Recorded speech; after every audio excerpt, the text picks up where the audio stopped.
பொம்பளைய நம்பி கெட்டு போனவங்க ரொம்ப இது டீமுக்கு தெரிஞ்சு இது பண்ணதும் என் கேரக்டரையே புரிஞ்சுக்க மாட்டேங்கிறீங்களே. நீங்க ஆரம்பிச்சதை அவர் முடிச்சு வைக்கிறேன்னு சொன்னாரே ஒழிய இதுல பிக் பாஸ் உங்களுக்கு உடந்த கிடையாது. சாம்பார் அப்ப எனக்கு திவ்யா மைக் ப்ராப்பரா போடுங்க எனக்கு பர்டிகுலரா கூப்பிட்டு சொன்னது கிடையாது. மறந்துட்டீங்கன்னு நினைக்கிறேன். ரொம்ப கேவலமா இருக்கு. நீங்க எல்லாம் சரியா இருக்கீங்க, இன்னைக்கு நான் சரியில்லை. வணக்கம் my dear zonemates, welcome to Safi zone. நான் உங்க ஷஃபி அண்ட் இன்னைக்கு நம்ம பார்க்க போறது பிக் பாஸ் சீசன் 9 உடைய டே 34 அண்ட் எபிசோட் 35 ஓட ரிவ்யூ தான்.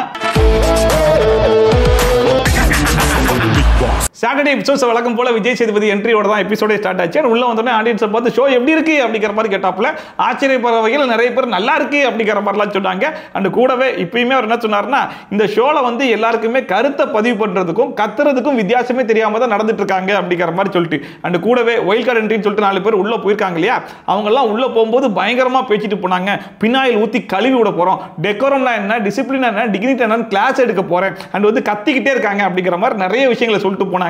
ஆனா இவங்க உள்ள போனதுக்கு அப்புறம் ஆட்டத்தை மாத்துவாங்கன்னு சொல்லி பார்த்தா கூட்டத்தில் ஒரு ஆளா மாறிட்டாங்க அப்படிங்கிற மாதிரிலாம் சொல்லிட்டு இருந்தாப்ல. ஆக்சுவலா உண்மையை சொல்லணும் அப்படின்னா இந்த ஒயில்ட் கார்டு என்ட்ரி உள்ள போனதுக்கு அப்புறமா இந்த ஷோல நிறைய சேஞ்சஸே வந்திருக்கு. குறிப்பா இந்த குரூப்பிசம் சொல்லிட்டு இந்த கனியக்கா கேங்னு சுத்தி இருந்துச்சு பாத்தீங்களா, அந்த கேங்லாம் எங்க போச்சு அப்படின்னு சொல்லி தேடுற அளவுக்கு தான் இருக்கு. குறிப்பா கனியக்காலாம் எங்கடா இருக்காங்க அப்படி கேட்கிற அளவுக்கு தான் இருந்துச்சு. ஆட்டத்தை மாத்துவேன்னு சொல்லிட்டு போனவங்க கூட்டத்தில் ஒரு ஆள் ஆயிட்டாங்க. அண்ட் இன்னொரு பக்கம் பார்வதிலாம் இது வரைக்கும் எந்த ஒரு டாஸ்கையும் உருப்படியா ஆடி நம்ம பார்த்ததே கிடையாது. ஒரு கட்டத்துக்கு மேல ரிசைன் பண்றேன் அப்படிங்கிற மாதிரிலாம் கிளம்பி போயிருவாங்க. ஆனா பார்வதியவே ஒரு டாஸ்கை நல்லா விளையாட வச்சு பெஸ்ட் பெர்ஃபார்மர்லாம் வாங்க வச்சிருக்காங்கன்னா அதுக்கான காரணமே ஒயில்ட் கார்டு என்ட்ரி தான் நினைக்கிறேன். பினால எடுத்து வந்திருப்பாங்க போல இருக்கு அப்படின்னு நினைச்சேன். நான் இங்க இருக்கிறவங்க பினால மறந்தாங்க போல இருக்கு. அண்ட் வழக்கமா ஃப்ரைடே எபிசோட பார்த்து வந்திருக்கு, அதுக்கப்புறமா பேசலாம் அப்படிங்கிற மாதிரி போயிருவாரு. சரி ஃப்ரைடே எபிசோட்ல அப்படி என்னதான் இருக்குன்னு சொல்லி பார்த்தா பிம்பிளிக்கு பிலாப்பிங்கிற மாதிரி எதுவுமே இருக்காதுல்ல. ஆனா இந்த வாட்டி வந்து ஃப்ரைடே எபிசோடே வேணாண்டா அப்படிங்கிற மாதிரி கேன்சல் பண்ணிட்டாங்க.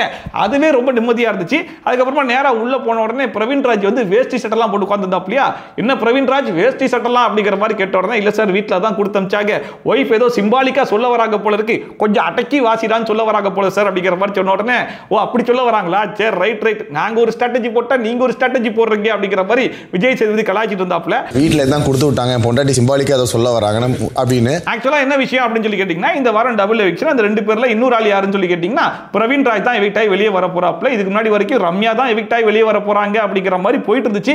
கடைசி சமயத்துல சேஞ்ச் பண்ணிட்டாங்க பிரவீன் ராஜ் அப்படிங்கிற மாதிரி சொன்னாங்க. சோ அந்த விஷயத்தை வந்து அவங்க ஃபேமிலி கிட்ட முன்னாடியே கன்வே பண்ணிடுவாங்கல்ல. சோ அதனால என் புருஷன் ஒருவேளை சாட்டர்டே எபிசோட்லயே எவிக்ட் ஆகி வெளியே வந்துட்டா மங்களகரமா வேஷ்டி சட்டையோட வரட்டும் அப்படிங்கிற மாதிரி எதிர்பார்த்து அமைச்சிருக்காங்க போல.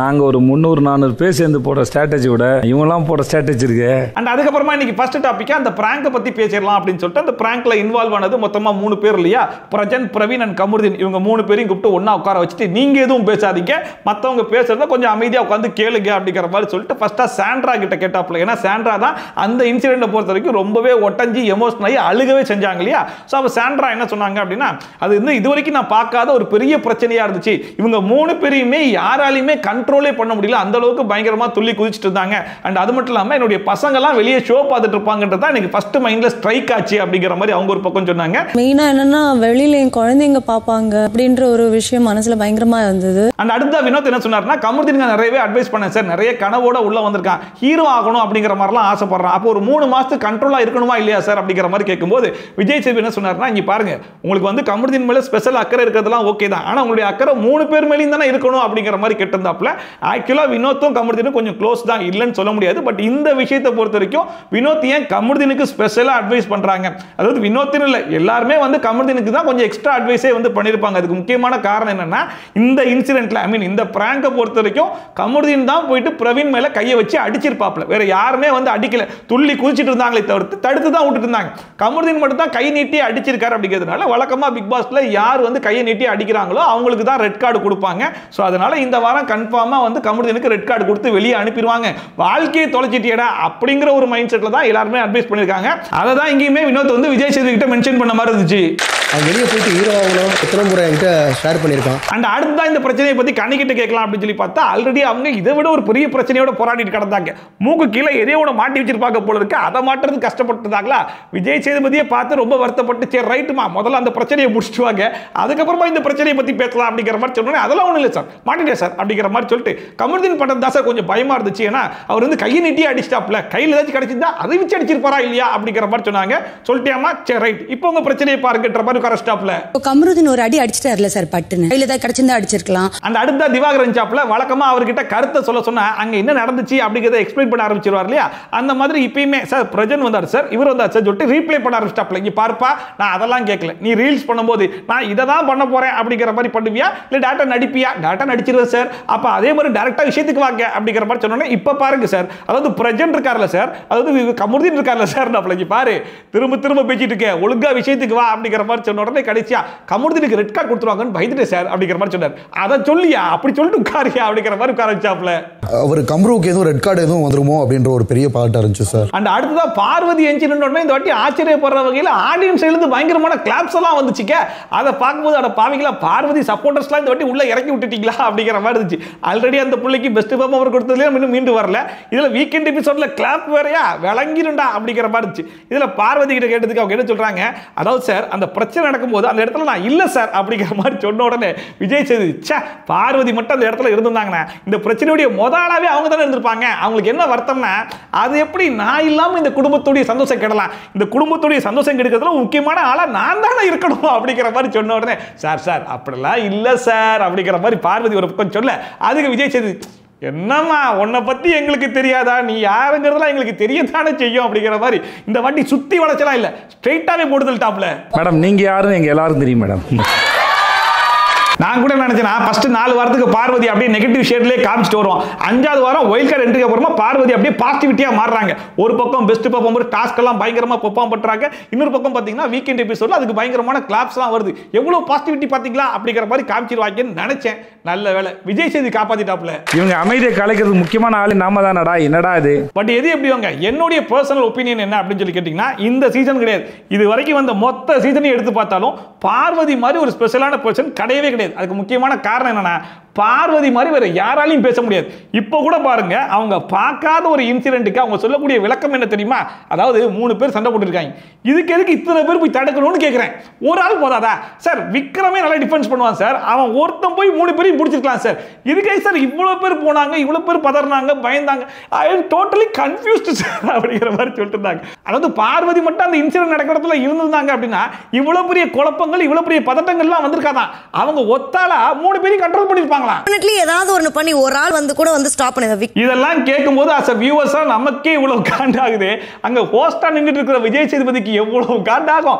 அவர் கலாய்ச்சி விட்டாப்ல. ஆமா ஆமா பார்வதி மட்டும் அந்த இடத்துல இருந்தாங்கன்னா இந்தா நீ அந்த பக்கம் போ, பிரஜன் அந்த பக்கம் போ, பிரவீன் இந்த பக்கம் போ அப்படி சொல்லிட்டு 3 பேர் தூக்கி எரிஞ்சு சிம்பிளா முடிச்சிருப்பாங்கன்ற மாதிரி கலாய்ச்சி விட்டாப்ல. ஆளுக்கு ஒரு சைடுல விசிறி அடிச்சிருப்பாங்க, போ கம்மு அந்த பக்கம் போ, நீ இந்த பக்கம் போ.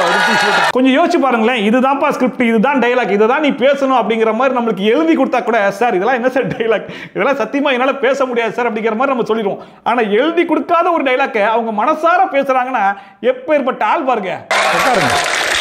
அந்த அடுத்த திவ்யா எஞ்சி நின்றாங்க, அந்த திவ்யாக்குமே ஆடியன்ஸ் சைடில் பயங்கரமான கிளாப்ஸ்லாம் வந்துச்சு. அதையுமே பார்வதி ஓ உனக்கும் கிளாப்ஸ் வருதா, சரி ரைட் நோட் பண்ணி வச்சுக்கிறேன் அப்படிங்கிற மாதிரி நோட் பண்ணிலாம் வச்சுக்கிட்டாங்க. வந்திருக்கிற 4 ஒயில்ட் கார்டு என்ட்ரியில் யாருக்கு வந்து கொஞ்சம் பாசிட்டிவாக இருக்குது அப்படின்னு சொல்லி பார்த்தீங்கன்னா திவ்யாவுக்கு வந்து கொஞ்சம் வெளியே பாசிட்டிவாக இருக்கிற மாதிரி தான் செய்யுது. அதுக்கு முக்கியமான காரணம் என்னன்னா கொஞ்சம் போல்டாக இருக்காங்க, பார்வதியை எதிர்த்து ஒரு கேம் ஒன்று ஆடுறாங்க அப்படிங்கிற விஷயத்துக்காக தான். பட் அவங்க சைடில் நிறைய நெகட்டிவான ஷேட்ஸுமே இருக்குது, அவங்களுமே கோவப்படுறாங்க, அவங்க சொல்கிற விஷயத்தை அவங்களுமே ஃபாலோ பண்ண மாட்டாங்க. அதெல்லாம் மட்டும் கொஞ்சம் கரெக்ட் பண்ணி ஒரு நேர்மையான கேம் ஒன்று ஆடினாங்க அப்படின்னா இந்த சீசனை வின் பண்றதுக்கான வாய்ப்பு கூட திவ்யாக்கு இருக்கு சார். சொல்லுங்க. இப்பயுமே திவ்யா சொன்ன ஃபர்ஸ்ட் டைலாக் என்ன அப்படின்னு சொல்லி பாத்தீங்கன்னா இந்த வீட்ல ஒரு கான்வர்சேஷனாவே இருக்க மாட்டேது சார் அப்படிங்கிற மாதிரி சொன்னாங்க. அது ஒரு நியாயமான விஷயம் தான். ஆனா அதை மத்தவங்க யாரும் ஃபாலோ பண்ண மாட்டாங்க. இந்த வீட்ல அதை ஃபாலோ பண்ணக்கூடிய ஒரே ஒரு ஆள் நான் மட்டும் தான் அப்படிங்கிற மாதிரி இருந்தா பரவாயில்ல. இந்த வீட்ல அதை யாருமே ஃபாலோ பண்றது கிடையாது, இன்க்ளூடிங் திவ்யா. அப்புறம் எதுக்கு இதை சொல்லிக்கிட்டு அப்படிங்கிற மாதிரி தான் இருந்துச்சு. கடைசியா எதுக்குமா பதட்டம் அப்படிங்கிற மாதிரி கேட்கும்போது இல்ல சார் சண்டை போட்டு மண்டையெல்லாம் உடைச்சிப்பாங்களோன்னு தோணுச்சு சார் அப்படிங்கிற மாதிரி சொன்னாங்க. சரி ரைட்டுமா உட்கார் அப்படிங்கிற மாதிரி உட்கார வச்சுட்டு சரி ரைட் இப்போ என்னன்னா நீங்க 3 பேரும் அது நடந்தது என்ன அப்படிங்கிற உண்மையை ஹவுஸ் ஹவுஸ்மேட்ஸ் கிட்ட சொல்லுங்க, அதுக்கப்புறமா நான் வந்து பேசிக்கிறேன் அப்படிங்கிற மாதிரி விஜய் சேதுபதி கிளம்பிட்டாப்ல. நீங்க என்ன பண்ணீங்கன்னு அவங்க கிட்ட சொல்லுங்க, என்னோட ரியாக்ஷன் என்னங்கிறத நான் வந்து பேசுறேன். ஸோ விஜய் சேதுபதி போனதுக்கு அப்புறமா இவங்க 3 பேருமே போய் மண்டிட்டு எங்களை எல்லாரும் மன்னிச்சிடுங்க, நாங்க பண்ணது பிராங்க் அப்படிங்கிற மாதிரி சொன்ன உடனே சபரி இது எனக்கு அப்பவே தோணுச்சு அப்படிங்கிற மாதிரி சபரி ஒரு பக்கம் சொல்லிட்டாப்ல. ஏன்னா இதை வந்து பிராங்கா இருக்குமோ அப்படிங்கிற மாதிரி யோசிச்ச ஒரே ஒரு ஆள் வந்து சபரி மட்டும்தான். ஸ்டார்டிங்ல இது கொஞ்சம் எல்லாருமே ஃபன்னா எடுத்துக்கிட்ட மாதிரி தான் இருந்துச்சு. ஃபர்ஸ்ட் வினோத்லாம் ஓடி வந்து கமருதீன் அடிக்கிறதுக்காக வந்தாப்புல அப்படி இப்படி தான் போயிட்டு இருந்துச்சு. ஆனால் போக போக அதோட இன்டென்சிட்டியே மாறிடுச்சு. எல்லாருமே கொஞ்சம் சீரியஸா எடுத்துக்கிட்டாங்க. சாண்ட்ராலாம் கொஞ்சம் சீரியஸாவே எடுத்துக்கிட்டாங்க. அவ பிரஜன் வந்து நான் கண்டஸ்டன்டா இல்ல, என் மனைவி கிட்ட ஹஸ்பண்டா நான் மன்னிப்பே கேட்டுக்கிறேன் அப்படிங்கிற மாதிரி மன்னிப்பு வந்து கேட்டிருந்தாப்புல. அண்ட் வந்து என்ன கேள்வி கேட்க ஆரம்பிச்சிட்டாங்க அப்படின்னா, இதுக்கப்புறம் இந்த வீட்டில் உண்மையாவே ஒரு சண்டை போட்டா அதை நாங்கள் பிராங்க்னு எடுத்துக்கிறதா இல்லை உண்மையான சண்டை போட்டதா எடுத்துக்கிறது, எப்படி எடுத்துக்கிறதே தெரியலையே அப்படிங்கிற மாதிரி கெமி ஒரு பக்கம் கேட்க, இன்னொரு பக்கம் ரம்யா என்ன கேட்டாங்கன்னா, இது வந்து உங்களுக்குள்ள பண்ணிக்கிறது ஓகே, ஆனால் இவ்வளோ பேர் சீரியஸாக இருக்காங்க அண்ட் இவ்வளோ பேர் வந்து அட்வைஸ்லாம் பண்ணியிருக்காங்க, நீங்கள் எங்கேயாச்சும் சொல்லியிருக்கலாமே அப்படிங்கிற மாதிரி கேட்கும்போது கூட இவங்க என்ன சொல்றாங்கன்னா, பிக் பாஸ் டீமும் சேர்ந்து எங்களுக்கு சப்போர்ட் பண்ணி தான் இந்த பிராங்கே நாங்கள் பண்ணோம் அப்படிங்கிற மாதிரிலாம் சொல்லிட்டு இருந்தாங்க. ஆக மொத்தம் அங்கே இருக்கிற எல்லாருமே அமித் எல்லாருமே பயங்கரமாக டென்ஷன் ஆகிட்டாங்க. இதில் பிரவீன் வேற நாங்கள் ஒரு எக்ஸ்பிளனேஷன் கொடுக்குறோம், எதுக்காக இந்த பிராங்கை பண்ணோம் அப்படின்னா, ஒரு ஆக்டர் அந்த மூடுடைய இன்டென்சிட்டியை எவ்வளோ தூரம் கொண்டு போக முடியுது அப்படிங்கிறத பார்க்கறதுக்காகவும் அதுக்காகவும் இதுக்காகவும் பண்ணது ஒரு பிராங்க். 3 பேர் மாறி மாறி சண்டை போட்டீங்க, அந்த மேட்டரை வீக்கெண்ட் எபிசோட் வரைக்கும் இழுத்து கொண்டு வந்திருக்கீங்க, இதுக்கு இப்படிப்பட்ட ஒரு எக்ஸ்பிளனேஷன் தேவையா அப்படிங்கிற மாதிரி இருந்துச்சு. அண்ட் எல்லாருமே பயங்கரமா டென்ஷன் ஆகி கைமையான்னு கத்திட்டு இருக்கும்போது அங்கேருந்து விஜய் சேதுபதியே வந்துட்டாப்ல. உங்ககிட்ட என்ன சொன்னேன், மேட்டரை சொல்லுங்கன்னு சொன்னேன், மறுபடியும் என்ன நடிச்சிட்டு இருக்கீங்க அப்படிங்கிற மாதிரி கேட்டு கலாய்ச்சி விட்டாப்ல. நடந்தது என்னன்னு சொல்லுங்க தான் சொல்லிட்டு போனேன், நேரடியாக அந்த விஷயத்துக்கு வரணுமா இல்லையா. அண்ட் இவங்க 3 பேருமே எல்லார்கிட்டையும் சொல்லும்போது பிக் பாஸ் டீம் எங்களுக்கு சேர்ந்து சப்போர்ட் பண்ண தான் செஞ்சாங்க அப்படிங்கிற மாதிரி மென்ஷன் பண்ணிருப்பாங்க இல்லையா. அதை ஏன் அவங்க மென்ஷன் பண்றாங்க அப்படின்னு சொல்லி பாத்தீங்கன்னா, இந்த கன்ஃபெஷன் ரூம்லாம் சும்மாலாம் திறந்து விட மாட்டாங்க, ஏதாச்சும் ஒரு ரீசன் இருந்தால் மட்டும் தான் பிக் பாஸ் டீம் திறந்து விடுவாங்க, உள்ள போய் பேச முடியும் இல்லையா. இவங்க வந்து இந்த பிராங்க் ஒரு விஷயம் பண்ணும்போது பிக் பாஸ் டீம் வந்து அந்த கன்ஃபெஷன் ரூமை திறந்து விடுறாங்க. இவங்க 3 பேரும் உள்ள போய் சும்மா உட்காந்துட்டு வெளியே வராங்க. அதுக்கப்புறம் அதை வச்சு ஒரு ப்ளே பண்றாங்க. இதுக்கு எதுக்குமே பிக் பாஸ் வந்து அப்போஸ் பண்ணவே இல்லை.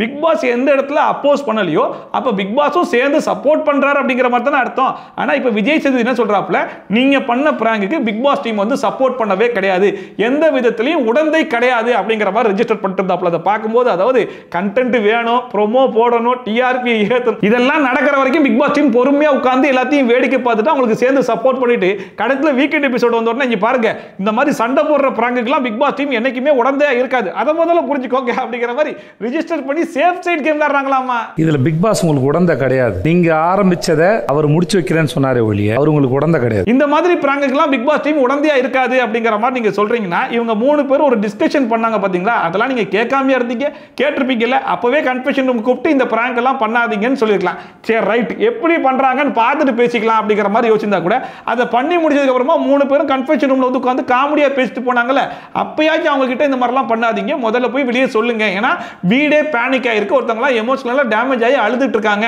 ஸோ இதை உடனே போய் ரிவீல் பண்ணுங்க அப்படிங்கிற மாதிரி எச்சரிச்சாச்சு அனுப்பியிருக்கலாம்.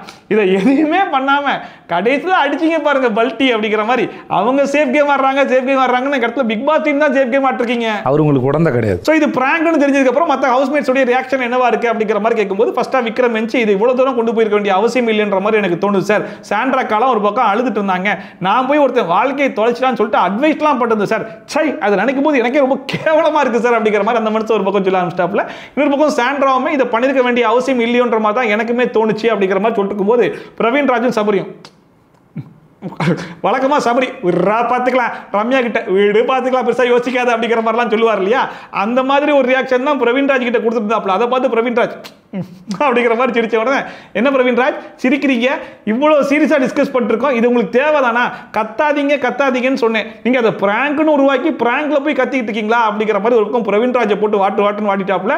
அடுத்த பிரஜன் கிட்ட என்டர்டைன்மெண்டா ஏதாச்சும் பண்ணணும்ன்றது ஓகே தான், ஆனா இந்த மாதிரி சண்டை போட்டுறது வந்து என்டர்டைன்மெண்ட்ல வருமா அப்படிங்கிற மாதிரி அந்த மனுஷனையும் கேள்வி கேட்க ஆரம்பிச்சிட்டாப்ல. கத்துறதன் வழியாக சண்டை போறதன் வழியாக எப்படி அது பிராங்கா மாறும்? ஆக்சுவலா இந்த பிக் பாஸ் குள்ள போற எல்லாருமே பிராங்க்னாலே 2-3 பேர் சேர்ந்து சண்டை போடணும், அந்த சண்டை வந்து சீரியஸா போடுற மாதிரி போடணும், அதை வச்சு எல்லாரையும் ஏமாத்தணும், இதுதான் பிராங்க் அப்படிங்கிற மாதிரி நினைச்சுக்கிறாங்க. போன சீசன்ல ஃபர்ஸ்ட் வீக்லயே ரவீந்தர் வந்து இப்படிப்பட்ட ஒரு பிராங்கை தான் வந்து நிறைவேற்றினாப்ல. கடைசியில் அந்த பிராங்க் அவருக்கே ரிவர்ட் ஆகி தான் கடைசியில் அவர் வீட்டை விட்டே வெளியே வந்தார். இதை எல்லாருமே வந்து பார்த்துட்டு தானே இந்த சீசனுக்குள்ளேயே போயிருப்பாங்க. மறுபடியும் பாருங்க அதே மாதிரி ஒரு பிராங்க், அதே மாதிரி ஒரு சண்டை, வீட்டில் இருக்கிற எல்லாருமே ரொம்ப சீரியஸா இருக்காங்க, வீக்கெண்ட் எபிசோட்ல ரிவீல் பண்றாங்க, இது திரும்பவும் பயங்கர சீரியஸ் ஆகுது. அந்த பிராங்க்ல இன்வால்வ் ஆன ஒரு ஆள் தான் இந்த வாரமும் எவிக்ட் ஆகி வெளியே போறாரு. வராப்புல. ஆக மொத்தத்தில் பிக் பாஸ் டீம் என்ன சொல்ல வராங்கன்னா, இதுக்கப்புறம் பிக் பாஸ் வீட்டுக்குள்ள சண்டை போடுற மாதிரி ஒரு பிராங்க் ஒன்று பண்ணீங்க அப்படின்னா நாங்க ரெட் கார்டுலாம் கொடுக்க மாட்டோம், அதுல இருந்து ஒரு ஆளை பிக் பண்ணி வெளியே எடுத்துருவோம் அப்படிங்கறத சொல்லாம சொல்றாங்களோ என்னவோ. எதுக்கு பிக் பாஸ் உங்களை நான் முடிச்சு வைக்கிறேன் சொன்னார்னா அது பாதிச்சது பெருசா? அந்த சுத்தி எல்லாருமே என்ன சொன்னாங்க அப்படின்னு சொல்லி பாத்தீங்கன்னா, இந்த பிராங்க் முதல்ல பண்ணிருக்க வேண்டிய அவசியமே இல்லை, அப்படியே பண்ணாலும் இவ்வளவு தூரம் இழுத்துக்க வேண்டிய அவசியம் இல்லையோன்ற மாதிரி தோணுச்சு. இதுக்கப்புறம் உண்மையா சண்டை போடுறாங்களா பிராங்கா பண்றாங்களா அப்படிங்கிற டிஃபரன்ஸ் தெரியாம போயிடும். இது எல்லாத்தையும் மீறி ஒருத்தன் வாழ்க்கையை தொலைச்சிட்டான், ரெட் கார்டு கிடைக்க போகுதுன்னு சொல்லிட்டு நாங்களாம் அவ்வளவு சீரியஸா போய் அட்வைஸ்லாம் பண்ணிருந்தோம் சார். இப்போ அந்த அட்வைஸ் பண்ணது நினைச்சா எங்களுக்கே கேவலமா இருக்கு சார் அப்படிங்கிற மாதிரி சொல்லிட்டு இருந்தாங்க. அப்ப விஜய் சேது என்ன சொன்னாருன்னா, ஒரு விஷயம் மட்டும் நல்லா புரியுது, எது எப்படியோ உங்க 3 பேர் மேலையும் இந்த வீட்டில் இருக்கவங்களுக்கு எவ்வளவு அக்கறை இருக்கு அப்படிங்கிறது உங்களுக்கு புரியுதா, அதுதான் இந்த வீடு அப்படிங்கிற மாதிரி சொல்லிட்டு இருந்தாப்ல. உங்களுக்குலாம் நிறைய சண்டை இருந்தாலும் 3 பேர் வாழ்க்கை மேல அவங்களுக்கு ஒரு அக்கறை இருக்காது, கவனிச்சிங்களா? ஆனால் இந்த பிராங்கை பற்றி கனி கிட்ட கேட்டாப்புல கனி ஏதோ சொல்ல வராங்க, அவங்க முழுசாக சொல்லி முடிச்சதுக்கப்புறம் அது கரெக்டாக இல்லை அப்படின்னா இவர் ஏதாவது சொல்லியிருக்கலாம். ஆனால் சொல்லவே விடாமல் பாதிலே நிப்பாட்டி நீங்கள் கனி அப்படிங்கிறதுனால கொஞ்சம் கனிவாக பேசுகிற மாதிரி இருக்குது, உங்கள் பேச்சிலே கொஞ்சம் சுகர் கோட் பண்ணுற மாதிரி இருக்குது, நீங்களாம் எப்படி பிக் பாஸ் வீட்டுக்குள்ளே வந்தீங்க அப்படிங்கிற மாதிரிலாம் கேட்டிருந்தாப்புல. சரி ஓகே உட்காருங்கன்ற மாதிரி உட்கார வச்சிட்டாங்க. அதுக்கப்புறம் நம்ம அப்படி என்ன சுகர் கோட்டிங் பண்ணி பேசணும் அப்படிங்கிற மாதிரி யோசிச்ச உடனே அதுக்கு எழுப்பி விட்டாப்புல. என்ன யோசிக்கிறீங்க, சுகர் கோட்டிங் பண்ணி பேசணுன்ற மாதிரி யோசிக்கிறீங்களா? நீங்கள் சுகர் கோட்டு கிடையாது, நீங்கள் சுகர் ஃபேக்டரி அப்படிங்கிற மாதிரிலாம் சொல்லிட்டு இருந்தாப்புல. அப்போ கனி என்ன சொல்கிறாங்க, இல்லை சார் இந்த வீட்டுக்குள்ள வந்ததுக்கு அப்புறமா நானே நிறைய விஷயத்தை மாத்திருக்கேன் அப்படிங்கிற மாதிரி சொன்னதுக்கு ஒரு விஷயத்தை நீங்க புரிஞ்சுக்கோங்க, நீங்க மாறவே இல்லை கனி அப்படிங்கிற மாதிரி அவரோட சொல்லிட்டு இருந்தாப்புல. இதுல வேற நீங்க என்ன பண்ணுங்க, முத காரியமா பார்வதி கூட ஃப்ரெண்ட் ஆகுங்க, ஃப்ரெண்ட் ஆனாதான் நீங்க எப்படி மாறுவீங்கன்றது எங்களுக்கே தெரியும் அப்படிங்கிற மாதிரி சொன்ன உடனே அதை வேற பார்வதி ஏதோ காம்ப்ளிமெண்ட் கொடுக்குறாரு போல இருக்கு அப்படிங்கிற மாதிரி நினைச்சிட்டாங்க போல இருக்கு. பெருமையா மூஞ்சி வச்சிட்டு இருக்காங்க. அதை பார்க்கும்போது அடே ஃபூல் ஒன்னு அவர் கலாய்க்கிறாருமா அப்படிங்கிற மாதிரி இருந்துச்சு. இதுக்கு தான் திவாகர் கூட சேராதேன்னு சொன்னோம். பாத்தியா இப்போ நீயே ஒரு வாட்டர்மெலன் ஸ்டார் மாதிரி மாறிட்டு வரன்ற மாதிரி தான் இருந்துச்சு. பாருவோட ஃப்ரெண்ட் ஆகுங்க, பாருவோட ஃப்ரெண்ட் ஆகுங்க. அண்ட் இதுல திவ்யா வேற எஞ்சி நிக்க வச்சிருந்தாரா. சோ கனிக்கு ஒரு பக்கம் பார்த்தா திவ்யா, இன்னொரு பக்கம் பார்த்தா பார்வதி. இந்த ஃப்ரேம்ல 3 பேர் இருக்குது, இப்போதாமா கரெக்டா இருக்கு அப்படிங்கிற மாதிரி சொன்ன உடனே ஆடியன்ஸ் சைடுல பயங்கரமா கிளாப் பண்ண ஆரம்பிச்சிட்டாங்க. இதுல திவ்யா ரியாக்ஷன் எப்படி இருந்துச்சுன்னா, என்ன சார் போய் என்ன கொண்டு போயிட்டு பார்வதியோட கம்பேர் பண்ணிட்டீங்க அப்படிங்கிற மாதிரி ரியாக்ஷன் கொடுத்துட்டு இருக்காங்க. ஆக்சுவலா இந்த ஃப்ரேம் நல்லா இருக்கு, ரைட்ல பாரு லெஃப்ட்ல திவ்யா தான் உங்களுக்கு கரெக்ட். அந்த திவ்யாவை எந்திக்க சொன்னதுக்காக திவ்யா கிட்ட ஏதாச்சும் கேட்பாரா அப்படின்னு சொல்லி பார்த்தா திவ்யா ஒண்ணு வேணாங்க, ஏன்னா இந்த வாரம் நீங்க நிறைய கத்திருக்கீங்க, பார்வதி இல்லாத குறைய நீங்க தான் நிறைவேற்றி வச்சிருக்கீங்க, அதனால அமைதியா உட்காந்து கொஞ்சம் ரெஸ்ட் எடுக்க அப்படிங்கிற மாதிரி திவ்யாவையும் கலாய்ச்சி விட்டாப்ல. Divya you take rest Divya, இந்த வாரம் நிறைய கத்திருக்கீங்க, ப்ளீஸ் டேக் ரெஸ்ட். ஏன்னா முதல் 4 வாரமா பார்வதி கடந்து கத்துனதுனால போன வாரம் விஜய் சேது கத்தி இதுக்கப்புறம் கத்தாதீங்கடா அப்படிங்கிற மாதிரி கத்திட்டு போடாரு இல்லையா, அதனால இந்த வாரமாச்சு நான் கத்தாம இருக்கேன் அப்படிங்கிற மாதிரி பார்வதி ஒரு முடிவு எடுத்து சரி ரைட் இந்த வாரம் நம்ம ரெஸ்ட் எடுக்கலாம்னு சொல்லி பார்த்தா அப்பெல்லாம் ரெஸ்ட் எடுக்க முடியாது, அந்த பதவியை நான் எடுத்துக்கிறேன் அப்படிங்கிற மாதிரி திவ்யா ஒரு பக்கம் கத்தாதீங்கடான்னு சொல்லிட்டு கத்திக்கிட்டே இருந்தாங்க இல்லையா, அதை தான் இங்க குத்தி காமிக்கிறாப்ல. எங்களுக்கு பாரு இல்லாத குறையை நீங்க நிறைவேற்றி கொடுத்துருக்கீங்க, ரொம்ப நன்றி. அண்ட் அடுத்த சுபிக்ஷா கிட்ட ஏமா நீ போன வாரம் எதுவுமே பேசல, இந்த வாரமும் உங்ககிட்ட பேசுறதுக்கு எதுவுமே இல்லையேமா அப்படிங்கிற மாதிரி சொல்லும்போது சார் நான் கொஞ்சம் 2 வார்த்தை பேசிக்கிறேன் சார் அப்படிங்கிற மாதிரி சொல்லிச்சு. சரி பேசுமா அப்படிங்கிற மாதிரி சொன்னா, இந்த பிராங்க் பண்ணதெல்லாம் ஓகே தான் சார், ஆனா யோசிச்சு சண்டை போடுற மாதிரி இல்லாம வேற மாதிரி என்டர்டைன்மெண்டா பண்ணிருக்கலாம் சார் அப்படிங்கிற மாதிரி சொன்ன உடனே சரி ஓகே அப்ப அந்த பொறுப்பை நீங்களே எடுத்துக்கோங்க, நீ போறதுக்கு முன்னாடி ஒரு என்டர்டைன்மெண்டான பிராங்க் பண்ணி காமிச்சிட்டு போங்க அப்படிங்கிற மாதிரி சொன்ன உடனே சரி ஓகே சார் டன் சார் பக்கா சார் அப்படிங்கிற மாதிரி சொல்லிட்டு இருக்காங்க. அதை பார்க்கும்போது என்னது மறுபடியும் முதல்ல இருந்தா சரி ரைட் அப்ப இந்த சீசனையே சீக்ரெட் டாஸ்கையும் பிராங்க் வச்சே ஓட்டிடலாம் முடிவு பண்ணிட்டாங்க போலேன்ற மாதிரி தான் இருக்கு. இன்ட்ரெஸ்டிங்கா நீங்க ஒரு பிராங்க் பண்றீங்க, நான் எதிர்பார்க்கிறேன். ஓகே விஜய் சேதுபதி கிட்டத்தட்ட 1 மணி நேரம் டைம் எடுத்து இந்த பிராங்கை எதுக்காக பண்ணீங்க, இந்த பிராங்கை வேற மாதிரி பண்ணிருக்கலாமே, வீட்டே பதட்டம் ஆயிடுச்சு, இதெல்லாம் தேவைதானா என்ன ஏது அப்படிங்கிற மாதிரி பேசி முடிச்சிட்டாப்ல. இப்ப திவாகர் போயிட்டு சாண்ட்ராட்டி திவ்யாட்டும் எனக்கு என்னமோ இது பிராங்க் மாதிரி தெரியல அப்படிங்கிற மாதிரி சொல்றது.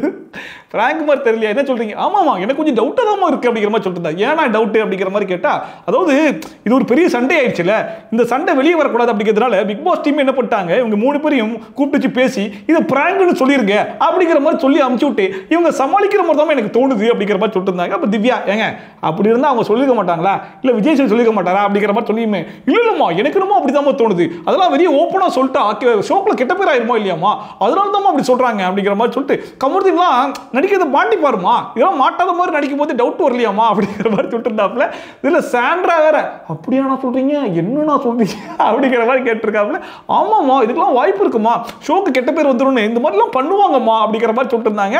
அதுக்கு சாண்ட்ரா இல்ல இப்படியும் இருக்கிறதுக்கு வாய்ப்பு இருக்குண்ணா அப்படிங்கிற மாதிரி சொல்லிட்டு இருந்தாங்க. அதை பார்க்கும்போது இவங்க உண்மையிலே நம்புறாங்களா இல்ல திவாகருக்காக நம்பி நம்பாத மாதிரி நடிக்கிறாங்களா அப்படின்னு சொல்லி பார்த்தா அவங்க உண்மையிலே நம்பியிருக்காங்க.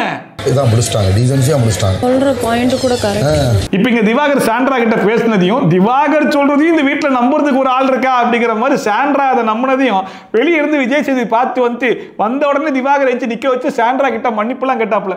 மன்னிச்சிருங்க சாண்ட்ரா, ஏன்னா நடக்காத விஷயத்தை நடந்த மாதிரி சொல்லி விட்டா, அது பிராங்க்னு சொல்லி விட்டா. ஆனா திவாகர் கரெக்டாக கண்டுபிடிச்சிட்டாப்ல. உங்ககிட்ட என்ன சொன்னார் அப்படிங்கிற மாதிரி கேட்கும்போது, இல்ல சார் நீங்க உண்மையா சண்டை போட்டுருக்காங்க, ஆனா பிராங்க்ன்ற மாதிரி மாத்தி விட்டாங்கன்ற மாதிரி சொல்றாரு அப்படிங்கிற சொல்றேன்.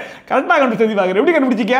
நாங்களே ஏதோ வயிற்று போலவுக்காக பிபி ஷோன்னு சொல்லிட்டு ஓட்டிக்கிட்டு இருக்கோம். ஷோடைய பேர் தப்பா போயிடக்கூடாதுல்ல, அதுக்காக தான் இந்த மாதிரிலாம் பண்ணோம். ஆனா எப்படி கண்டுபிடிச்சிக்க அப்படிங்கிற மாதிரி கலாய்ச்சிட்டு இருக்காப்ல அந்த மனுஷனும் அப்படின்னு சொல்லி முழிச்சுக்கிட்டு இருக்காப்ல. இப்படி எல்லாத்தையும் டக்கு டக்குன்னு கண்டுபிடிச்சிட்டீங்கன்னா நாங்க எப்படி தான் பிழைக்கிறது? மறுபடியுமே விஜய் சேது திவாகர்ட்ட கேட்கறாப்ல, எப்படி இவங்க 3 பேரும் மாத்தி பேசினாங்கன்ற விஷயத்தை கண்டுபிடிச்சிங்க அப்படிங்கிற மாதிரி கேட்கும்போது, இல்ல சார் இவங்க 3 பேரும் உண்மையாவே சண்டை போட்ட மாதிரி இருந்துச்சு, கமுதி இந்த மாதிரி விஷயத்தெல்லாம் மாட்டிப்பாரு சார் அப்படிங்கிற மாதிரி இப்பயுமே மறுபடியும் அந்த விஷயத்தை சொன்ன உடனே இவர் சாண்ட்ரா கிட்டே சொல்றாப்ல, சாண்ட்ரா இதுக்கப்புறம் வந்து நீங்க வந்து பிரஜன்லாம் நம்பாதீங்க, திவாகர் சொல்றதை மட்டுமே நம்புங்க அப்படிங்கிற மாதிரி சொன்ன. அப்பயுமே சாண்ட்ரா என்ன சொல்றாங்க, ஒருவேளை அவர் சொல்ற மாதிரியும் இருக்குமோ அப்படிங்கிற மாதிரி நடச்சே சார் அப்படிங்கிற மாதிரி சொல்லிட்டு இருக்காங்க. இவ்வளவு அப்பாவியா இருந்தா வேற யாரும் இல்ல, திவாகரே கூட சாப்பிட்டு போயிருவாரு. இப்படி ஒரு விஷயம் இருக்கும் அப்படின்னு நம்ம அதுக்கப்புறமா விஜய் சேதுபதி ஒயில்ட் கார்டு என்ட்ரியா உள்ள வரும்போது என்னென்ன விஷயங்கள்லாம் சொன்னீங்களோ அதுக்கேற்ற மாதிரி உள்ள வந்து பயங்கரமா கலக்கிட்டு இருக்கீங்க, உங்க 4 பேருக்கு வாழ்த்துக்கள் அப்படிங்கிற மாதிரி கலாய்ச்சி சொல்லிட்டு இருந்தாப்புல. அதை இவங்க 4 பேர் சீரியஸா எடுத்துக்கிட்டு தேங்க்யூ சார் அப்படிங்கிற மாதிரி சொல்லிட்டு உட்காந்துட்டு இருந்தாங்க. அதுக்கப்புறமா சரி ஓகே, இந்த ஒயில்ட் கார்டு என்ட்ரியை பத்தி நீங்க எல்லாம் என்ன நினைக்கிறீங்க அதை சொல்லுங்க அப்படிங்கிற மாதிரி சொன்னோன்னே ஃபர்ஸ்டா சபரி வச்சு சொல்ல ஆரம்பிச்சாப்புல. அதாவது என்னென்ன விஷயங்கள்லாம் நாங்க பண்றோம் அப்படிங்கிற மாதிரி அவங்க சொல்லிட்டு வந்தாங்களோ அது எல்லாத்தையுமே அவங்களே செய்ய ஆரம்பிச்சிட்டாங்க. சாண்ட்ராலாம் வந்தோன்னே இப்படி இப்படி இப்படி இப்படி நாங்க கடத்துல இப்படி இப்படின்னு புஸ்வான மாதிரி போயிடுச்சு சார் அப்படிங்கிற மாதிரி அவர் ஒரு பக்கம் சொல்லிட்டு இருந்தாப்புல. சாண்ட்ரா வந்து இப்படி இப்படி இப்படி நாங்க 2வது நாள் அப்படி போயிருச்சு. சபரி பேசும்போது பிரஜனை வந்து அண்ணா, சாண்ட்ரா வந்து அக்கா அப்படிங்கிற மாதிரிலாம் மென்ஷன் பண்ணிருந்தாப்புல. அப்ப விஜய் சேதுபதி என்ன சொன்னார்னா, இந்த அண்ணன் அக்கா அப்படிங்கிறதுலாம் தேவையில்லையே, உங்களை வந்து அண்ணா அக்கான்லாம் கூப்பிடணுமா, அந்த மாதிரி தான் நீங்க ரெஸ்பெக்ட் எதிர்பார்க்குறீங்களா அப்படிங்கிற மாதிரி கேட்கும்போது பிரஜனைலாம் இல்லை, எனக்கு ஒன்றும் பிரச்சனை இல்லை அப்படிங்கிற மாதிரி சொல்லிட்டாப்புல. ஆனா அண்ணன் அக்கா அப்படிங்கிற மாதிரி கூப்பிடுறதுலாம் இந்த சீசனுக்கு தான் புதுசா அப்படின்னு சொல்லி கேட்டீங்கன்னா அதெல்லாம் கிடையாது. இதுக்கு முந்தின சீசன்ல எல்லாருமே அப்படிதான் கூப்பிட்டு இருந்தாங்க. பட் இந்த சீசனை பொறுத்த வரைக்கும் விஜய் சேதுபதி என்ன சொல்லிட்டாருன்னா, அது வந்து பர்சனலா எமோஷனலா ஒரு அட்டாச்மெண்ட் வரதுக்கான வாய்ப்பு இருக்கலாம், அது உங்க கேமை அஃபெக்ட் பண்ணலாம், அந்த ஒரு ரீசனுக்காக நீங்க கூப்பிட வேணாம் அப்படிங்கிற மாதிரி சொல்றேன். ஆனா அதே சமயத்தில் நீங்க என்ன அண்ணான்னு கூப்பிட்டுக்கலாம், அது வந்து எந்த விதத்துல என்ன இன்ஃப்ளூயன்ஸ் பண்ணாது, அதை நான் வந்து தடுக்க மாட்டேன் அப்படிங்கிறது சேர்த்தே இன்ஃபார்ம் பண்ணிட்டாப்ல. என்ன அண்ணன் கூப்பிடல எந்த பிரச்சனை கிடையாது எனக்கு. ஓகே. அண்ட் இதுல விக்ரம் என்ன சொன்னார்னா, அவங்க டிவில பார்த்தது வேற ஒண்ணா இருக்கும், இங்க வந்ததுக்கு அப்புறம் பார்க்கிறது வேற ஒண்ணா இருக்கும், அது அவங்களுக்கு இப்பதான் புரிஞ்சிருக்கும்னு நினைக்கிறேன் அப்படிங்கிற மாதிரி அவர் ஒரு பக்கம் சொன்னாப்ல. அண்ட் இதுல பார்வதி வந்து சாண்ட்ரா அண்ட் பிரஜன் இவங்க 2 பேருமே என்னுடைய ஒரே பிரச்சனையை எடுத்து அவங்க கிண்டல் பண்ணிட்டே இருந்த மாதிரி இருந்துச்சு அப்படிங்கிற மாதிரி சொல்லிட்டாங்க. அது வேற ஒண்ணும் கிடையாது, கமருதீன் மேட்டர் எடுத்து பேசினார் இல்லையா, அவர் என்னமோ வந்த உடனே கமருதீன் அப்படிங்கிற மாதிரி ஆரம்பிச்சு முடிச்சிட்டாப்ல. ஆனா அது அங்க இருந்து பிடிச்சி இப்ப வரைக்கும் கொண்டு வந்து பேசிட்டு இருக்குது யாருன்னு சொல்லி பாத்தீங்கன்னா பார்வதி தான். இதுக்கப்புறம் இதை பத்தி பேசாதீங்கன்னு சொல்லிட்டு மறுபடியும் வீக்கெண்ட் எபிசோட் வரைக்கும் கொண்டு வந்து பேசுறது அவங்கள தான் இருக்காங்க. பிரஜனன் சாண்ட்ரா அப்படி அவங்க 2 பேருமே கயாஸ் வந்து மீண்டும் கிண்டல் பண்ண மாதிரி தான் இருந்து. இதுல வியானா மட்டும் தான் ஒரு விஷயத்தை ரொம்ப ஓப்பனாவே அக்செப்ட் பண்ணிக்கிட்டாங்க. ஒயில்ட் கார்டு என்ட்ரிக்கு அப்புறமா நிறைய பேர் வந்து இண்டிவிஜுவல் கேம் விளையாடணும் அப்படிங்கிற மாதிரி மாறி இருக்காங்க. அந்த ஒரு சேஞ்சஸ் வீட்ல வரதான் செஞ்சிருக்கு அப்படிங்கிற மாதிரி சொல்லியிருந்தாங்க. அண்ட் குறிப்பா வந்து திவ்யாவுடைய கேம் எல்லாம் நான் பார்க்கும்போது ராக்கெட் மாதிரி மேல போறாங்களே, இவங்கள மாதிரி தான் நம்ம ஆடணும்ன்ற மாதிரி நினைச்சேன். ஆனா அடுத்த நாளே ஷோட்ஸ்னு சொல்லிட்டு கீழே வந்துட்டாங்க அப்படிங்கிற மாதிரி சொல்லிட்டாங்க. அவங்க மாதிரி இருக்கணும்னு எனக்கு தோணுச்சு, ஆனா அப்படியே புஷ்னு போன மாதிரி ஆயிட்டாங்க. நம்ம நேத்து எபிசோட்லயே மென்ஷன் பண்ணிருப்போம், இந்த ஒஸ்ட் பெர்ஃபார்மர்ல பிரஜன் போயிட்டு அமித் பேரை சொல்லிட்டு அதுக்கு ரீசனா என் பொண்டாட்டிக்கு ஒண்ணுனா நீங்க ரியல் பிரஜனை பார்க்க வேண்டியிருக்கும் அப்படிங்கிற மாதிரி கண்டஸ்டன்டா பேசாம புருஷன் பொண்டாட்டின்ற மாதிரி பேசி மிரட்ட வேற செஞ்சிருப்பாப்ல. அது தப்பு, அந்த மாதிரி பேசிருக்க வேண்டிய அவசியம் கிடையாது அப்படின்னு சொல்லிட்டு அந்த விஷயத்தை சுபிக்ஷா வந்து இங்க மென்ஷன் பண்ணிட்டு இருந்தாங்க. அப்படி மென்ஷன் பண்ணும்போது கூட ஆமா ஆமா அப்படிங்கிற மாதிரி பிரச்சனை வந்து மண்டையாட்டிட்டு இருந்தாப்லையா. அப்ப விஜய் சேதுபதியே பிரச்சனை எழுப்பி நின்று இங்க உள்ள போகும்போது என்ன சொன்னீங்க, நாங்க புருஷன் முன்னாடி எல்லாம் பார்க்க மாட்டோம், கண்டஸ்டன்ட்டை தான் பார்ப்போம், உள்ள போயிட்டு நாங்க சேர்ந்தெல்லாம் விளையாட மாட்டோம் அப்படின்னு சொல்லிட்டு தானே போனீங்க. இப்போதைக்கு உள்ள போயிட்டு மறுபடியும் புருஷன் முன்னாடின்ற மாதிரி பேசிட்டு இருக்கீங்க, நீங்க பேசுனது தப்பு பிரச்சனை அப்படிங்கிற மாதிரி சொல்லிட்டாப்ல. அண்ட் கூடவே 2 பேரும் சேர்ந்து ஆடாதீங்க, அவர் அப்படி பண்றாருன்ற போது சாண்ட்ரா நீங்க சொல்லலாமே 2 பேருடைய கேமிங் கெடுத்துக்காதீங்க அப்படிங்கிற மாதிரி ஒரு நல்ல அட்வைஸை கொடுத்து உட்கார வச்சாப்ல. புரிஞ்சதுல? ப்ளீஸ் உட்காருங்க. இங்க சுபிக்ஷா மென்ஷன் பண்ணது ஒரு வேலிடான பாயிண்ட். அந்த பாயிண்ட் எடுத்து விஜய் சேதுபதி 2 பேருக்குமே ஒரு நல்ல அட்வைஸை கொடுத்து உட்கார வச்சிட்டார் இல்லையா. அடுத்த துஷார் இருந்துச்சாப்ல, அதாவது குரூப்பிசம் பண்ணக்கூடாது அப்படிங்கிற மாதிரி அவங்க தான் சார் சொன்னாங்க. ஆனா இவங்க 3 பேரும் சேர்ந்து ஒரு கேம் விளையாடுற மாதிரி தெரியுது, இவங்க 3 பேருமே சேர்ந்து குரூப்பிசம் பண்ற மாதிரி தான் எனக்கு தோணுது அப்படிங்கிற மாதிரி கரெக்டா ஆரம்பிச்சாங்க. சூப்பர், வெரி குட் அப்படிங்கிற மாதிரி. அடுத்த பாயிண்டா, அதாவது இவங்க 2 பேரும் புருஷன் பொண்டாட்டி ஏதாவது விளையாடுற மாதிரி எனக்கு தெரியுது, கண்டஸ்டன்ஸ் மாதிரி தெரியல சார் அப்படிங்கிற மாதிரி சொன்னாங்க. என்ன காரணம் அப்படின்னு சொல்லி கேட்டா 2 பேரும் குசுன்னு பேசிட்டு இருக்காங்க சார், நான் தூரத்துல இருந்து பார்த்தேன் சார், 2 பேரும் பேசிட்டு இருக்காங்க சார். ஏண்டா புருஷன் முன்னாடி தான் பேசணுமா, கண்டஸ்டன்ட் இருந்தா 2 பேர் பேசவே கூடாதா, இது என்னடா பாயிண்ட் அப்படிங்கிற மாதிரி இருந்துச்சு. அண்ட் அதுல வேற சார் இந்த வீட்டுல யாரு கூடயும் உட்கார்ந்து குசு குசுன்னு பேசுறதே இல்லையா அப்படிங்கிற மாதிரி கலாய்ச்சி விட்டோன்னே வெக்கமே இல்லாம ஒரு பக்கம் அரோரா கந்துட்டு ஈன்னு பல்ல வேற காமிச்சிட்டு இருக்காங்க. நீங்க யாரு கூட தனியா போய் குசு குசுன்னு பேசவே இல்லையா, மைக்க மறைச்சு பேசலையா? அண்ட் அடுத்த துஷார் திவ்யா பத்தி சொல்ல ஆரம்பிச்சாப்ல, பாடி ஷேமிங் பண்ணக்கூடாது, கிண்டல் பண்ணக்கூடாது, யாரும் டோனை மாத்தி பேசக்கூடாது, கத்தி பேசக்கூடாதுன்னு சொல்லிட்டு சொன்னது எல்லாமே அவங்க தான். ஆனா அது எதுவுமே அவங்க ஃபாலோ பண்ற மாதிரி தெரியல சார். எனக்கு அவங்களுக்கு நிறைய பிரச்சனைகள்லாம் இருந்துச்சு. சரி தலை ரூம்ல போயிட்டு நானே பேசலாம்னு போய் கேட்டா கூட எனக்கு தூக்கம் வருது, அப்புறமா வாப்பா அப்படிங்கிற மாதிரி அனுப்பிச்சு விட்டாங்க. சரின்னு வெளியே வந்தா அவங்க வெளியே வந்து வேற யாரு கூட பேசிட்டு இருக்காங்க. சார் இது தப்பு தானே சார், நான் சொல்றது கரெக்ட் தானே சார் அப்படிங்கிற மாதிரி கேட்டோன்னே இப்போதான்டா கொஞ்சம் கரெக்டா பேசிட்டு இருக்கா, இரா உனக்கு சப்போர்ட் பண்ணி நான் பேசுறேன் பாரு அப்படின்னு சொல்லிட்டு திவ்யா கூப்பிட்டு எஞ்சி நிக்க வச்சுட்டு திவ்யா கிட்ட கேட்கிறாப்ல, அதாவது நீங்க இந்த வீட்டுக்கு கண்டஸ்டண்டா தானே வந்தீங்க, பாசா ஒண்ணு வரலையே, இவ்வளவு நாள் பேசாத நீ இன்னைக்கு என்னடா பேச வர அப்படிங்கிற மாதிரிலாம் துஷாரா பார்த்து கேட்கறீங்களே, இதை கேட்கறதுக்கு உங்களுக்கு என்ன உரிமை இருக்கு அப்படிங்கிற மாதிரி கேட்டா நின்றுதாங்க. ஏமா ஓட்டதாமா கேட்கிறேன், ஏன்டா கேட்கறீங்க அப்படிங்கிற. சொல்லுங்க, நீங்க தான் சொல்லுங்க. நீங்க தான் சரி என்கிட்ட நான் உங்க திவ்யா நீங்க தானே ஏமா ஒன்னு இன்ச்சு நிக்க வச்சு வேற யார்ட்டையுமே கேட்க போறேன், ஓட்டதாம கேட்கறேன், பதில சொல்லுமா அப்படிங்கிற மாதிரி சொன்னா, சார் இது வரைக்கும் சார் இந்த வாரம் முழுக்க ஒரு தடவை கூட பிக் பாஸ் கிட்ட இருந்து திவ்யா ஒழுங்கா மைக்க போடுங்க அப்படிங்கிற அனௌன்ஸ்மெண்ட் வந்ததே இல்லை சார் அப்படிங்கிற மாதிரி சொல்லிட்டு இருக்காங்க. ஏமா அந்த டாஸ்க் லெட்டர் படிக்கும் போதே பிக் பாஸ் கிட்ட இருந்து அனௌன்ஸ்மெண்ட் வந்துச்சுன்னு சொல்லிட்டு தான் பார்வதி அதை திரும்ப சொல்ல 2 பேருக்கும் பயங்கரமான சண்டைலாம் வந்துச்சு. அதையே நீ மறந்துட்டியா அப்படிங்கிற மாதிரி இருந்துச்சு. ஆனா விஜய் சேதுபதி அதை நாங்க மறக்க மாட்டோம். பார்வதி ஞாபகம் இருக்கா, நீங்க கூட சொன்னீங்க அவங்க ஆமா சார் சொல்லதான் சார் செஞ்சாங்க அப்படிங்கிற மாதிரி சொன்ன உடனே முழிச்சிட்டு இருக்காங்க. ஆமா சார். சிரிச்சிருக்கீங்களா இல்லையா? ஆமா சார் ஆமா சார். அண்ட் இந்த வாரம் முழுக்க துஷார் அண்ட் திவ்யா 2 பேருக்குமே பயங்கரமான சண்டைகள் எல்லாம் வந்திருக்கு. அந்த நிறைய சண்டையில பாத்தீங்க அப்படின்னா திவ்யா வந்து துஷாரை இன்சல்ட் பண்ற மாதிரி நிறைய வார்த்தைகள் எல்லாம் யூஸ் பண்ணிருப்பாங்க இல்லையா, அந்த வார்த்தையெல்லாம் மென்ஷன் பண்ணி இந்த மாதிரி பேசுறதுக்குலாம் உங்களுக்கு யாரு உரிமை கொடுத்தா அப்படிங்கிற மாதிரி கேட்டா அதுக்குமே திவ்யா கொஞ்சம் கூட சம்பந்தமே இல்லாம என்னோட வாய்ஸ் அந்த மாதிரி சார், என் வாய்ஸ் பாத்தீங்கன்னா நார்மலாவே பேஸான வாய்ஸ் தான் சார் இருக்கும், பக்கத்துல இருந்து கேட்கும்போது வேற மாதிரியும் தூரத்துல கேட்கும்போது வேற மாதிரி இருக்கும் சார் அப்படிங்கிற மாதிரி சொல்லிட்டு இருக்கும்போது அவன் விஜய் சேதுபதி திவ்யா கிட்ட ரொம்ப ஓப்பனா சொல்லிட்டாப்ல, பாருமா நம்ம வாய்ஸை வச்சு ஒண்ணுமே கிடையாது, நம்ம வாய்ஸை குறை சொல்லவே கிடையாது, நம்ம என்ன டோன்ல சொல்றோம் அதுதான் முக்கியம், அதை முதல்ல கரெக்ட் பண்ணிக்கோங்க அப்படிங்கிற மாதிரி சொல்லி ஸ்டாப்ல அதோட எக்ஸ்பிரஷன் என்னவா இருக்குன்னு வச்சு தான் கம்யூனிகேட் ஆகும். ஆக்சுவலா திவ்யா பொறுத்தவரைக்கும் வீக்லி எபிசோட்ஸ்ல நோட் பண்ணி பாத்தீங்க அப்படின்னா அவங்க நிறைய சண்டை போட்டுருக்காங்க, நிறைய வாக்குவாதம்லாம் பண்ணிருக்காங்க. ஆனா ஒவ்வொரு சண்டையிலுமே ஆப்போசிட் பர்சன் பண்ண தப்பையும் அவங்க இந்த வீட்டில் பண்ண ஒரு விஷயத்தையும் எடுத்து நோட் பண்ணி அந்த பாயிண்ட்டை சொல்லி லாக் பண்ணுவாங்க. பட் வீக்கெண்ட் எபிசோட பொறுத்த வரைக்கும் விஜய் சேதுபதி கேட்கிற கேள்விக்கும் அவங்க சொல்ற பதிலுக்கும் எந்த விதமான சம்பந்தமே இல்லையோ, இப்ப துஷார் கூட ஏன் இந்த மாதிரிலாம் பேசுறீங்க அப்படிங்கிற மாதிரி போது அவன் அந்த மாதிரி பண்றான் சார், அதனால தான் நான் அந்த மாதிரி பண்ணேன் அப்படிங்கிற மாதிரி சொன்னா ஜஸ்டிஃபிகேஷன் பண்ற மாதிரி இருக்கும். ஆனா சம்பந்தமே இல்லாம வாய்ஸை வச்சு சொல்றது வந்து எந்த விதத்துல அவங்க ஜஸ்டிஃபை பண்றதுக்கு ட்ரை பண்றாங்க அப்படிங்கிறது சத்தியமா புரியவே இல்லை. பேஸ் வாய்ஸ் நான் இங்க பக்கத்துல பேசும்போது ஒன்னு கேக்குது, தூரமா நீங்க ஒரு ஆக்டர். அண்ட் அடுத்த எஃப்ஜே கிட்ட கேட்ட உடனே இந்த வைல்ட் கார்டு என்ட்ரில இருந்து உள்ள வந்தவங்க எல்லாரும் சொன்ன ஒரே விஷயம் என்ன அப்படின்னா, நான் கூலா இருக்க மாட்டேன், நேரத்துல வார்த்தையை விட்டுறேன் அப்படிங்கிற மாதிரி சொன்னாங்க. அதனால இந்த வாரம் முழுக்க முழுக்க நம்ம வந்து கண்ட்ரோல்டா இருக்கணும் அப்படிங்கிற மாதிரி நினைச்சேன் சார் அப்படிங்கிற மாதிரி சொன்ன உடனே என் மைண்டுக்கு ஸ்ட்ரைக் ஆன விஷயமே திவாகர் டே வாடா வெளியே டே வாடா வெளியே அப்படிங்கிற மாதிரி கூப்பிட்டு இருந்திருப்பான் இல்லையா, அதுதான் ஸ்ட்ரைக் ஆச்சு. கரெக்டா விஜய் சேதுபதிக்கு அதுதான் ஸ்ட்ரைக் ஆச்சு போல இருக்கு. அவரே கேட்டாப்ல, எப்படி திவாகர வாடா வாடா டே சண்டைக்கு வாடா அப்படிங்கிற மாதிரி கூப்பிட்டு இருந்தியே, அதுக்கு முன்னாடி யோசிச்சியா இல்ல பின்னாடி யோசிச்சியா அப்படிங்கிற மாதிரி போது, இல்ல சார் அதுக்கு முன்னாடியே யோசிச்சேன், இருந்தாலும் இடத்துல கண்ட்ரோலை லூஸ் பண்ணிட்டேன் அப்படிங்கிற மாதிரி சொன்ன உடனே, அதாவது உனக்கெல்லாம் ஒரு தடவை சொல்லலாம் 2 தடவை சொல்லலாம், அதே திருப்பி திருப்பி சொல்லிட்டு இருந்தா நல்லா இருக்காது அப்படிங்கிற மாதிரி சொல்லி உனக்கு சொல்றதே பிரயோஜனம் கிடையாதுடா அப்படிங்கிறத மறைமுகமா சொல்லி உட்கார வச்சாப்ல.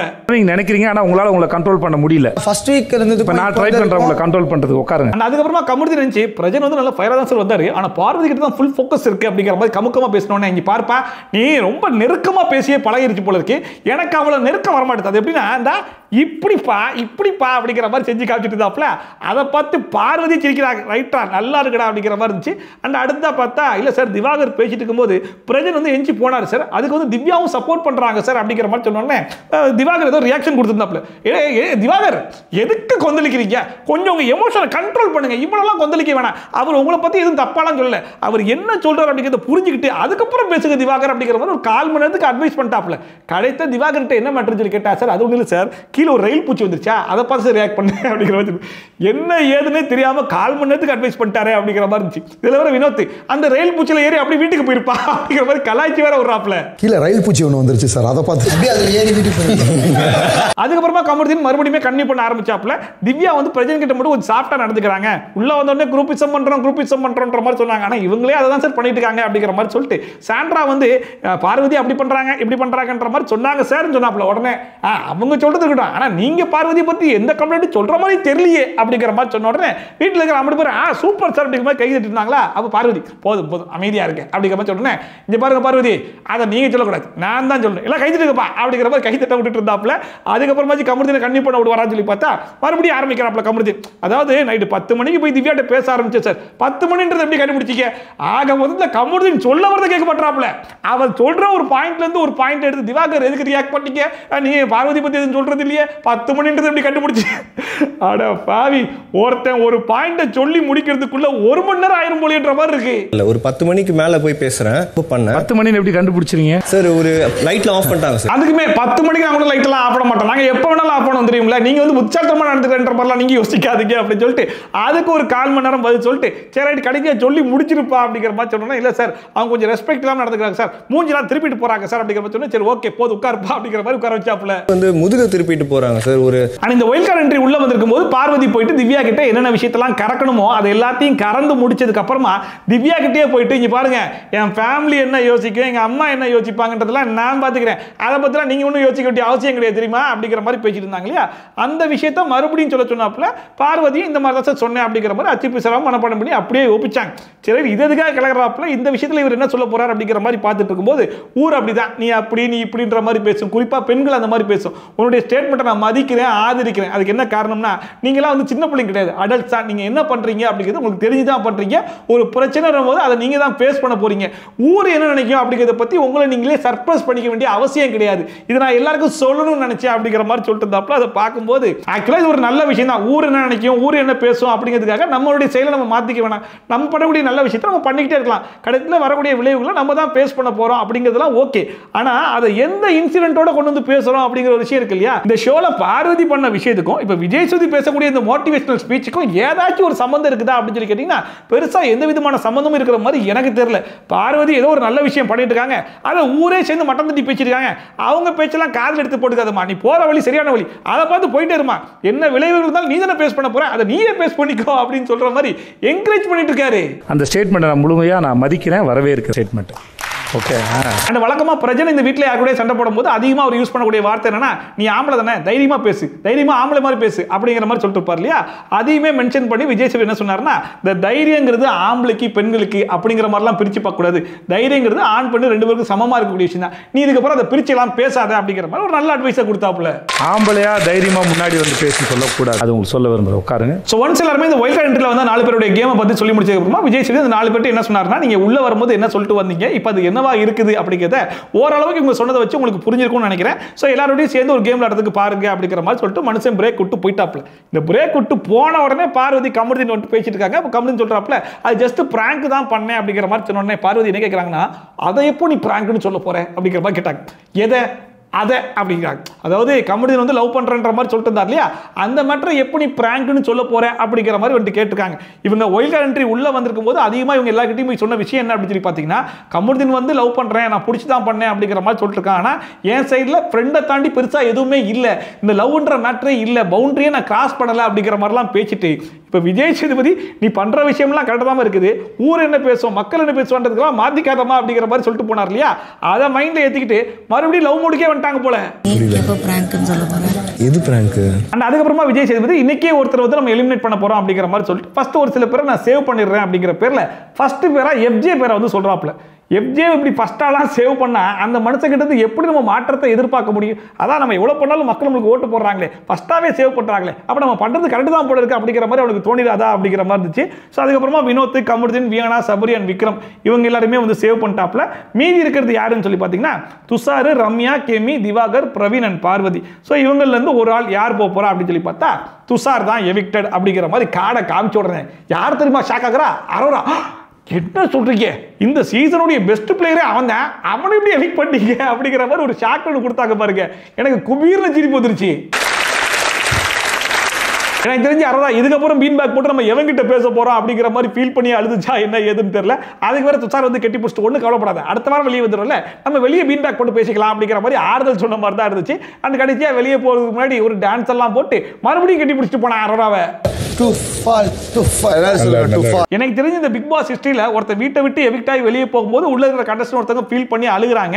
அப்படி ஃபீல் பண்ணி அழுகுறவங்கள பார்த்து யாருக்காச்சும் சிரிப்பு வருமா அப்படின்னு சொல்லி கேட்டீங்கன்னா, அரோரா அழுகிறத பார்த்தா கண்டிப்பா சிரிப்பு வரும்ன்ற மாதிரி என்னால கண்ட்ரோலே பண்ண முடியல, அவ்வளவு சிரிப்பு வருது. இதுல வர அரோராக்கு கன்சோல் பண்றது யாருன்னு சொல்லி கேட்டீங்கன்னா கமருதீன் தான். கமருதீன் அவங்க என்ன சொல்றாங்கன்னா, நான் என்ன நினைச்சிட்டு இருந்தேன்னா நீ தான் வெளியே போகணும்னு நினைச்சிட்டு இருந்தா, அவங்க கிட்ட ஃபோக்கஸ் இல்லடா, அவன் எப்படி வெளியே போறான்னு எனக்கு தெரியவே இல்லடா அப்படிங்கிற மாதிரி எவன் ஆறுதல் சொல்ல வரானோ அவன் வெளியே போகணும்னு நினைச்சிட்டு அவன்கிட்ட சொல்லிட்டு இருக்காங்க. நீ போயிடுவியோ அப்படின்னு ஃபோக்கஸ் ஃபுல்லா ஓ மேல இருந்துச்சு. எனக்கு தெரிஞ்சு இந்த பிக் பாஸ் வீட்டுக்குள்ள வரதுக்கு முன்னாடி துஷார்னா யாரு அப்படிங்கிறது பெருசா யாருக்கும் தெரிஞ்சிருக்குமா அப்படிங்கிறது தெரியல. இந்த பிக் பாஸ் ஆப்பர்ச்சுனிட்டி அப்படிங்கிறது பெரிய ஆப்பர்ச்சுனிட்டி. அது மீறி அந்த ஃபர்ஸ்ட் வாரமே வீட்டு தலை அப்படிங்கிற ஒரு ஆப்பர்ச்சுனிட்டி கிடைச்சிச்சு. அதை வச்சு எவ்வளவோ ப்ரூவ் பண்ணிருக்கலாம். ஆனா அதையுமே அரோராவால வேஸ்ட் பண்ணாப்ல. அதுக்கப்புறமா ஒவ்வொரு வாரமும் அதுக்கப்புறம் தொடர்ந்து 4 வாரம் இந்த வீட்டில் இருந்தும் ஒவ்வொரு வாரமும் அரோரா கூடயே பேசி பேசி பேசி மட்டுமே இந்த ஆப்பர்ச்சுனிட்டியை வேஸ்ட் பண்ணாப்ல. பிக் பாஸ் ஆப்பர்ச்சுனிட்டியை எப்படி வேஸ்ட் பண்ணலாம் அப்படின்னா அதுக்கு பெஸ்ட் எக்ஸாம்பிள் துஷாரை காமிச்சிடலாம். ஸோ துஷார் வந்து ஸ்டேஜுக்கு வந்த உடனே வழக்கம் போல பயண வீடியோலாம் போட்டு காமிச்சாங்க. பயண வீடியோ முடிஞ்ச உடனே எங்கே மிஸ் ஆச்சுன்னு நினைக்கிறீங்க அப்படிங்கிற மாதிரி கேட்கும்போது ஒன்றும் இல்லை சார், 5th வீக் தான் சார் என்னுடைய கருத்தையை நான் பேச ஆரம்பிச்சேன் அப்படிங்கிற மாதிரி சொன்ன உடனே வெரி குட், அதை அப்படியே உள்ள சொல்லிடுறியா அப்படிங்கிற, சரி ஓகே சொல்லிடுறேன் சார் அப்படிங்கிற மாதிரி சொன்ன உடனே நேராக உள்ள போனாங்க. அதே அட்வைஸை எல்லாருக்கும் சொன்னாப்ல. அதாவது ஃபர்ஸ்ட் வீக்லேருந்து பேசாமல் கடைசி வாரம் தான் பேச ஆரம்பித்தேன், கருத்தை சொல்லாமே இருந்தால் வெளியே வந்துடுவோம் அப்படிங்கிறதுக்கு ஒரு பெஸ்ட் எக்ஸாம்பிள் நான் தான் அப்படிங்கிற மாதிரி, வெளியே போகும்போது நல்லா பேசுகிறானே அப்படிங்கிற மாதிரி இருந்துச்சு.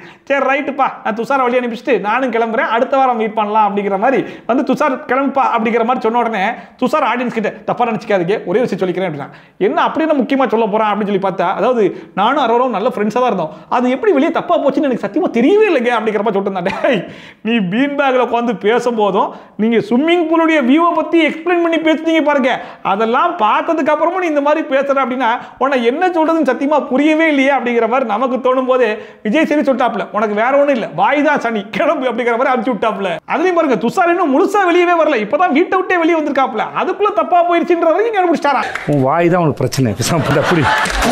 அண்ட் ஃபைனலா பார்வதி கேமரா கிட்ட போயிட்டு அவங்க அம்மா கிட்ட சில விஷயத்தெல்லாம் கன்வே பண்ணிட்டாங்க. அந்த வீட்டில் யார்கிட்ட பேசினாலும் நான் பிடிச்சிருந்தா மட்டும் தான் பேசுவேன், பிடிச்சிருந்தா மட்டும் தான் பழகுவேன், அதுவும் லிமிட்டுக்குள்ள தான் பழகுவேன் அப்படிங்கிற மாதிரிலாம் சொல்லிட்டு இருந்தாங்க. அது கூடவே வந்து வெளியே இருக்கும் போதே என் மேலே 1008 அக்யூசேஷன்லாம் வரும், எதுவுமே மண்டையில் ஏற்றிக்க மாட்டேன், நீ எப்பயுமே என்ன சொல்லுவேன், என் பொண்ணு அப்படிப்பட்டவ கிடையாது அப்படிங்கிற மாதிரி சொல்லுவாள், அதே ஸ்டாண்ட்லேயே இரு, எதுவாக இருந்தாலும் நான் வீட்டுக்கு வந்து நானே உனக்கு பர்சனலாக உட்காந்து எக்ஸ்பிளைன்லாம் பண்ணுறேன் அப்படிங்கிற மாதிரி சொல்லிட்டு இருந்தாங்க. இதை ஏன் பதிவு பண்ணுறாங்க அப்படின்னு சொல்லி பார்த்தீங்கன்னா, இந்த வாரம் முழுக்க ஹாட் டாப்பிக்காக போனது பார்த்தீங்க அப்படின்னா இந்த கமருதீன் பார்வதியுடைய டாபிக் தான். அதுக்கப்புறமா அது வீக்கெண்ட் எபிசோடு வரைக்கும் வந்துருச்சு. வீக்கெண்ட் எபிசோட்ல அவருமே ஃபேமிலி அப்படிங்கிற மாதிரிலாம் மென்ஷன் பண்ணிட்டார் இல்லையா.